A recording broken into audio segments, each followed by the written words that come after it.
স্বাগতম জানাচ্ছি সর্বশেষ আপডেট বাংলা সংবাদে। শুরুতেই সংবাদ শিরোনাম। শুরুতেই জানিয়ে দেব, নির্বাহী ম্যাজিস্ট্রেটকে Rumin Farhana, this is the last time I warning you. বিস্তারিত থাকছে প্রতিবেদনে।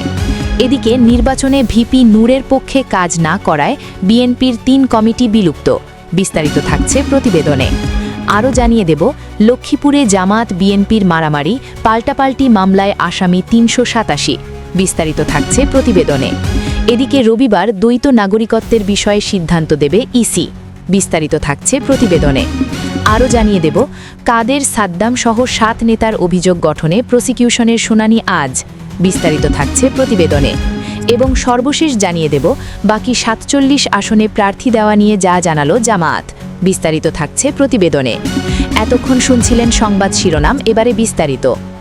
সরাইল আশুগঞ্জ বিজয়নগর একাংশ আসনে উঠান বৈঠকে বাধা দেওয়ার জেরে আচরণবিধি প্রতিপালনে নিয়োজিত নির্বাহী ম্যাজিস্ট্রেটের সঙ্গে স্বতন্ত্র প্রার্থী রুমিন ফারহানার বাগবিতণ্ডার ঘটনা ঘটেছে।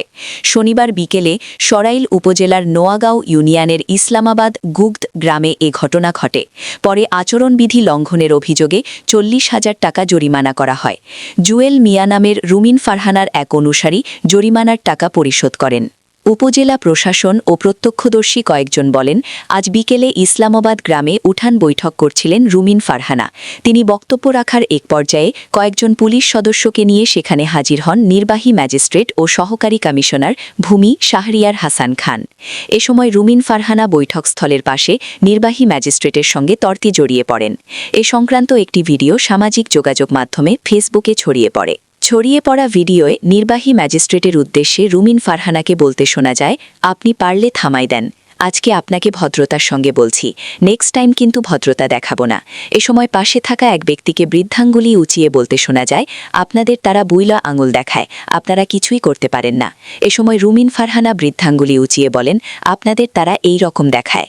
আরও জানিয়ে দেব, লক্ষ্মীপুরে জামায়াত বিএনপির মারামারি, পাল্টাপাল্টি মামলায় আসামি ৩৮৭ জন।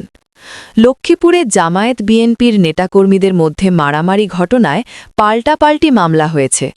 এর মধ্যে জামায়াতের মামলায় ১৭০ জনকে ও বিএনপির মামলায় ২১৭ জনকে আসামি করা হয়। শনিবার রাতে চন্দ্রগঞ্জ থানার ভারপ্রাপ্ত কর্মকর্তা ওসি মোর্শেদ আলম মামলার বিষয়টি নিশ্চিত করেছেন। জামায়াতের যুব বিভাগের নেতা হেজবুল্লাহ ও বিএনপির কর্মী কামাল হোসেন বাদী হয়ে চন্দ্রগঞ্জ থানায় পৃথক মামলা দায়ের করেছেন। পুলিশ জানায়, হামলার অভিযোগ আনে জামায়াতের যুব বিভাগের চরশাহী ইউনিয়নের ৪ নম্বর ওয়ার্ডের সভাপতি হেজবুল্লাহ সোহেল বাদী হয়ে ১৭০ জনের বিরুদ্ধে মামলা দায়ের করেন। এতে ১০ জনের নাম উল্লেখ ও অজ্ঞাত ১৬০ জনকে আসামি করা হয়। একই ঘটনায় চরশাহী ইউনিয়ন বিএনপির কর্মী কামাল হোসেন ১৭ জনের নাম উল্লেখ ও অজ্ঞাত ২০০ জনকে আসামি করে মামলা করেছেন। এর আগে বৃহস্পতিবার ১৫ জানুয়ারি বিকেলে চরশাহী ইউনিয়নের ৭ নম্বর ওয়ার্ডে বটগাছতলা এলাকায় বিএনপি ও জামায়াতের নেতাকর্মীদের মধ্যে মারামারির ঘটনা ঘটে। এতে উভয় পক্ষের অন্তত ১০ জন আহত হয়। তাদেরকে সদর হাসপাতালে ভর্তি করা হয়েছে। এই ঘটনায় দুই পক্ষ একে অপরকে দায়ী করেছে। এদিকে শনিবার দুপুরে জেলা রিটার্নিং কর্মকর্তা ও জেলা প্রশাসক এস.এম. মেহেদী হাসান লক্ষ্মীপুরের ৪টি আসনের প্রার্থীদের নিয়ে ত্রয়োদশ জাতীয় সংসদ নির্বাচনের নির্বাচনী আচরণ বিধি নিয়ে অবহিতকরণ সভা ডাকেন। সেখানে চরশাহীর মারামারির ঘটনা আলোচনায় উঠে আসে। এ সময় রিটার্নিং কর্মকর্তা মেহেদী হাসান ও জেলা পুলিশ সুপার মোহাম্মদ আবু তারেক উভয় পক্ষকে আচরণ বিধি মেনে চলতে আহ্বান জানান। আরও জানিয়ে দেব, কাদের সাদ্দাম সহ ৭ নেতার অভিযোগ গঠনে প্রসিকিউশনের শুনানি আজ।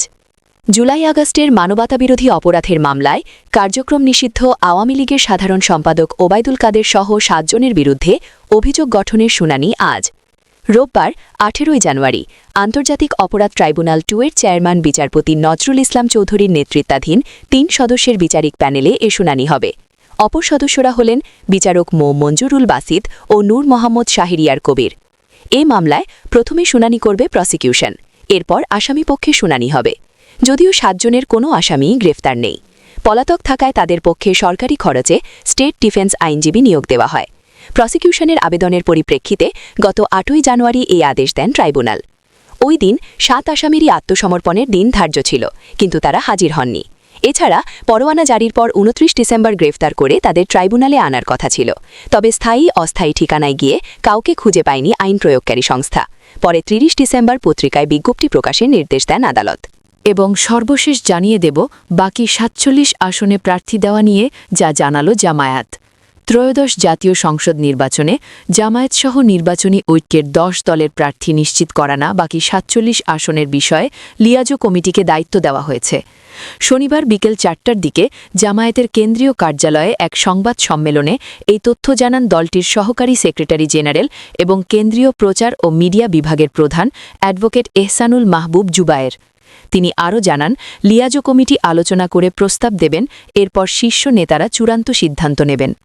একই দিন জামায়াতের কেন্দ্রীয় কার্যালয়ের নিচতলায় বাংলাদেশ খেলাফত মজলিসের আমির মাওলানা মামুনুল হকও যার সংবাদ সম্মেলনে জানান, শুরু থেকে যে প্রক্রিয়ায় আসন বণ্টন হয়েছে, ইসলামী আন্দোলন না আসায় সমঝোতার ভিত্তিতে একই প্রক্রিয়ায় আসন বণ্টন হবে।